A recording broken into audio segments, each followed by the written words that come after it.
Hello and welcome students, Gyanjyoti coaching সেন্টারের পক্ষ থেকে তোমাদের সকলকে আরো একবার স্বাগত। কোঠারি কমিশন নিয়ে আমরা আলোচনা করেছিলাম। কোঠারি কমিশন নিয়ে পার্ট 1 পার্ট 2 ক্লাস কমপ্লিট হয়ে গিয়েছিল। আজকে তোমরা যে ক্লাসটা পাচ্ছ সেটা কোঠারি কমিশনের সুপারিশ সমূহের উপরে পার্ট 3 ক্লাস। ঠিক আছে, এর আগের দিন আমি কিছু পয়েন্টস আলোচনা করেছিলাম এবং আজকে অবশিষ্ট পয়েন্টসগুলো নিয়েই কিন্তু আজকে আমার আলোচনার বিষয়। ঠিক আছে, দেখো এর আগের দিনে আমরা ভাষা শিক্ষা অবধি কিন্তু পুরো বিষয়টা আলোচনা করেছিলাম। ঠিক আছে, ভাষা শিক্ষা অবধি আলোচনা করেছিলাম, এরপর থেকে আজকে আলোচনা করব। আচ্ছা, আলোচনার বিষয় শুরু করার আগে একটা ইম্পর্টেন্ট ইনফরমেশন তোমাদের সাথে একটু আমি শেয়ার করে নিচ্ছি। দেখো কর্নারে তোমরা দুটো কন্ট্যাক্ট নাম্বার দেখতে পাচ্ছ, 7076398606, 62951628 যে কোনো একটি নাম্বারে কল করে তোমরা কিন্তু সরাসরি আমাদের সাথে যোগাযোগ করে নিতে পারছো। এই নাম্বার দুটি হলো আমাদের জ্ঞানজ্যোতি কোচিং সেন্টারের অফিসিয়াল হেল্পলাইন নাম্বার। সোম থেকে শনিবারের মধ্যে অফিস আওয়ারে কল করবে, সানডে স্কিপ করে যাবে, সেদিন কিন্তু আমাদের সেন্টার অফ থাকছে। ক্লিয়ার? আচ্ছা, এবার তোমরা একটু কোর্স ফি স্ট্রাকচারটাও দেখে নিতে পারো। দেখো তোমাদের কোর্স ফি কি রাখা হয়েছে, এটা এক সেকেন্ড দেখো 1199। ঠিক আছে, কোর্স ফি আছে তোমাদের 1199। এই 1199 পে করে কিন্তু তোমরা তোমাদের পুরো সেমিস্টার ক্লিয়ার করতে পারছো। মাঝখানে আর কোনো কিছু এক্সট্রা পে করতে হচ্ছে না। আর কি পেয়ে যাচ্ছ তোমরা? নোটস পেয়ে যাচ্ছ, সাজেশনস পেয়ে যাচ্ছ, সমস্ত কিছু কিন্তু পেয়ে যাচ্ছ। আর তোমাদের ভাষায় তোমরা যেটা বলো এক্সামের আগ দিয়ে লাস্ট মিনিট সাজেশন, সেটাও কিন্তু তোমাদেরকে দিয়ে দেওয়া হয়। আচ্ছা, আর কি পেয়ে যাচ্ছ? মোস্ট ইম্পর্টেন্ট পেইড ব্যাচের ক্লাসেসগুলো, যেটা এক সপ্তাহের মধ্যে কিন্তু আমি খুব বেশি হলেও 2 দিন থেকে 3 দিন এক্সামের আগ দিয়ে কিন্তু মোটামুটি আমি রাখার চেষ্টা করি ক্লাসেসগুলো। তো সমস্ত কিছুই কিন্তু তোমরা এই 1199 এর বিনিময়ে পেয়ে যাচ্ছ। অ্যাডমিশন কিন্তু অনেক দিন আগের থেকে শুরু হয়ে গিয়েছে, অ্যাডমিশন চলছে, তোমরা যত তাড়াতাড়ি সম্ভব অ্যাডমিশন করে নিও। ঠিক আছে, চলো এবার আমরা আলোচনার বিষয়ে ফিরে আসছি। দেখো কতখানি হয়েছিল আমাদের ভাষা শিক্ষা অবধি। আচ্ছা, আজকে আমরা আলোচনা করব সমাজ সেবামূলক কাজ। কালি চেঞ্জ করে নিচ্ছে, এক সেকেন্ড। দেখো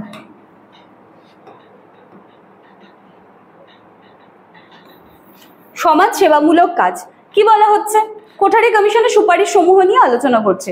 দেখো, শিক্ষার সর্বস্তরে সব শিক্ষার্থীদের জন্য জাতি ও সমাজ সেবামূলক কাজ বাধ্যতামূলক করতে হবে। ঠিক আছে, কি বলা হচ্ছে? শিক্ষার তো অনেকগুলো স্তর আমরা দেখেছিলাম, তো প্রত্যেকটা স্তরে বলা হচ্ছে যে শিক্ষার্থীদের জন্য তারা যেন সমাজ সেবামূলক কাজে যুক্ত হয়, এবং সেটা শুধুমাত্র এরকম বলে দেওয়ার একটা বিষয় ছিল না, সেটাকে পুরো বাধ্যতামূলক করে দেওয়ার যে বিষয়টা সেটা কিন্তু বলা হয়েছিল। প্রতিটি শিক্ষা প্রতিষ্ঠান নিজের সাধ্য ও সামর্থ্য নিয়ে ছাত্রদের সামাজিক জীবন গড়ে তোলবার চেষ্টা করবে। স্কুল কলেজের কাজ, হস্টেলের খেলার মাঠের নানা প্রয়োজনীয় কাজ ছেলেদের দিয়েই করানো হবে। আর কি, এনসিসি চতুর্থ পরিকল্পনা পর্যন্ত বর্তমান রূপেই থাকবে সেই সময়। আচ্ছা, আর কি বলা হচ্ছিল? এর মাঝে চিন্তা করতে হবে কিভাবে 60 দিনের একটানা কার্যসূচির ভিত্তিতে এই পুরো ট্রেনিংটা যেন দেওয়া যায়। ঠিক আছে, আচ্ছা, সমাজ সেবামূলক কাজ। দেখো এই যে সুপারিশগুলো রয়েছে না কোঠারি কমিশনের, এগুলো কিন্তু এতটাও টাফ না, তোমরা একটু ভালো করে রিডিং পড়লে কিন্তু সুন্দরভাবে এটা লিখে আসতে পারছো। ঠিক আছে, আচ্ছা, এরপরে দেখো গণতান্ত্রিক সমাজ ব্যবস্থা কি বলা হচ্ছে? বিদ্যালয় স্তরে শিক্ষার আরেকটি লক্ষ্য হলো শিক্ষার্থীদের মনে গণতান্ত্রিক এই যে বিষয়টা, গণতন্ত্র, গণতান্ত্রিক সমাজ ব্যবস্থা, ঠিক আছে, এইগুলো যেন তাদের মধ্যে তৈরি করা হয়। আর কি, গণতান্ত্রিক সমাজদর্শের প্রতি আস্থা কেবলমাত্র তাত্ত্বিক জ্ঞান আহরণের মাধ্যমে আসতে পারে না। তার জন্য কি করতে হবে? তার জন্য প্রত্যেকের জীবনলব্ধ অভিজ্ঞতা থেকে এই আস্থাবোধ কিন্তু জাগ্রত করতে হবে। আচ্ছা, নেক্সট পয়েন্ট কি? জাতীয় চেতনা বৃদ্ধি। শুনে কি মনে হচ্ছে? বাচ্চাদের মধ্যে, স্টুডেন্টদের মধ্যে জাতীয় চেতনা গ্রো করতে হবে। দেখো কি বলছে? জাতীয় চেতনা বৃদ্ধির চেষ্টা শিক্ষার অন্যতম লক্ষ্য।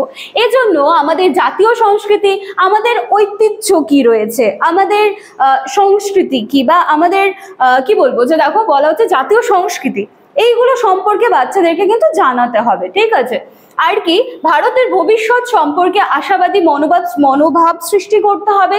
ভারতের ভবিষ্যৎ নাগরিকদের মনে আশা ও আকাঙ্ক্ষার মনোভাব সৃষ্টির জন্য ভারতের সংবিধানের মূলনীতি ও মুখবন্ধে মানবিক মূল্যবোধ সম্পর্কে যে উচ্চ আদর্শের কথা বলা হয়েছে এবং সংবিধানে গণতান্ত্রিক ও সমাজতান্ত্রিক কল্যাণ রাষ্ট্রের আদর্শ আর কি যেটা আমরা পঞ্চবার্ষিকী পরিকল্পনাগুলির মধ্যে রূপ দিতে চাই সেই সম্পর্কেও কিন্তু বলা হচ্ছে যে এই বিষয়গুলোর সম্পর্কেও কিন্তু শিক্ষা দিতে হবে।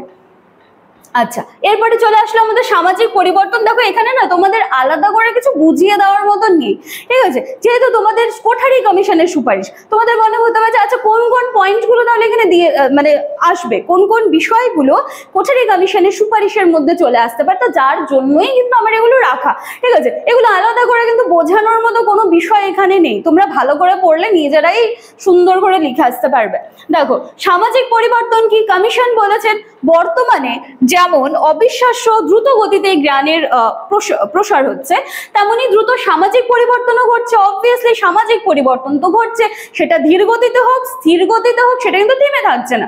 আচ্ছা, আর কি বলা হচ্ছে, এই দ্বিমুখী পরিবর্তনের সঙ্গে সামঞ্জস্য বজায় রাখার জন্য শিক্ষা ব্যবস্থারও পরিবর্তন একান্তভাবে প্রয়োজন, কারণ জ্ঞান ও সামাজিক ব্যবস্থার আধুনিকীকরণের জন্য দেখো কি বলা হচ্ছে, প্রত্যেক নাগরিককে শিক্ষিত হয়ে উঠতে হবে।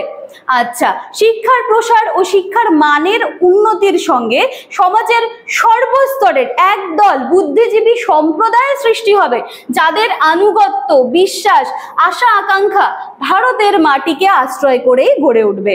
দেশের শিক্ষিত নাগরিকগণ যাতে আধুনিক সমাজের উপযোগী হয়ে উঠতে পারে এবং ভারতীয় সমাজের আধুনিকীকরণে সহায়তা করতে পারে, সেই দিকেও কিন্তু বলা হচ্ছে যে একটা প্রশিক্ষণের ব্যবস্থাও কিন্তু অবশ্যই শিক্ষার লক্ষ্য হওয়া উচিত। দেখো আর দুখানা পয়েন্ট আছে। চারিত্রিক বিকাশ খুব ইজি, ছাত্রছাত্রীদের চারিত্রিক বিকাশ ঘটানো শিক্ষার অন্যতম একখানা লক্ষ্য। আর কি ছাত্রছাত্রীরা যাতে শৃঙ্খলা পরায়ণ হয়, ডিসিপ্লিনড হয়, যারা তাদের ব্যক্তিত্ব যাতে মমত্ববোধ জাগ্রত হয়, তাদের মধ্যে ব্যক্তিত্বের বিকাশ ঘটে, এমনভাবে ঘটবে যেটা শুধুমাত্র শিখেই তারা নিজেদের জীবনে যেন কি বলবো যে আবদ্ধ করে না রাখতে পারে, সেটা শিখে যেন সেটা তার চারপাশের সমাজ বা তার চারপাশে যে সোসাইটি আছে সেটাতেও যেন সে ইকুয়ালি কি বলবো যে অংশগ্রহণ করতে পারে, বা সেখানেও যেন এই যে তার মধ্যে যে চারিত্রিক বিকাশগুলো হচ্ছে সেইগুলো যাতে সে তার চারপাশের যে পারিপার্শ্বিক পরিবেশ আছে সেখানে যেন সে কাজে লাগাতে পারে। আচ্ছা, আর কি নৈতিক ও আধ্যাত্মিক মূল্যবোধ শিক্ষার মধ্যে দিয়ে মৌলিক সামাজিক নৈতিক ও আধ্যাত্মিক মূল্যবোধের বিকাশের চেষ্টা করতে হবে।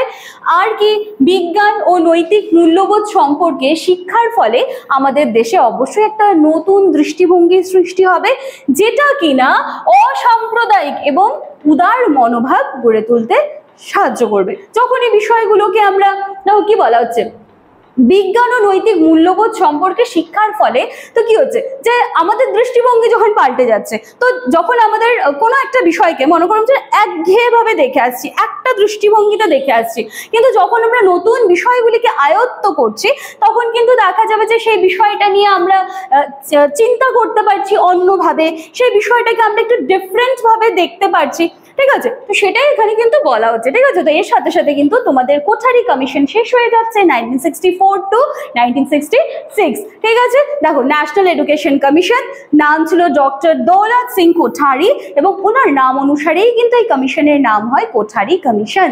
ক্লিয়ার আছে? তাহলে তিনটা পার্টে কিন্তু আমি তোমাদের কোঠারি কমিশন সুন্দরভাবে কমপ্লিট করে দিয়েছি। আশা করছি কোঠারি কমিশন নিয়ে কিন্তু তোমাদের আর কোনো প্রবলেম থাকবে না, ঠিক আছে। তো এই ছিল আজকে আমাদের ক্লাস বা আলোচনার বিষয়। পুরো ইনফরমেশন তো আমি শুরুতেই তোমাদের সাথে শেয়ার করে দিলাম, দেখে নাও আরেকবার, কন্ট্যাক্ট নাম্বার দেওয়া আছে, এছাড়া ডেসক্রিপশন বক্সটা খেয়াল করতে পারো, ওখানে পুরো ডিটেলস কিন্তু প্রোভাইড করে দেওয়া আছে। চলো তাহলে আজকের ক্লাস বা আলোচনার বিষয় আমি এখানেই শেষ করছি, দেখা হচ্ছে আবার নেক্সট দিনের ক্লাসে। Thank you.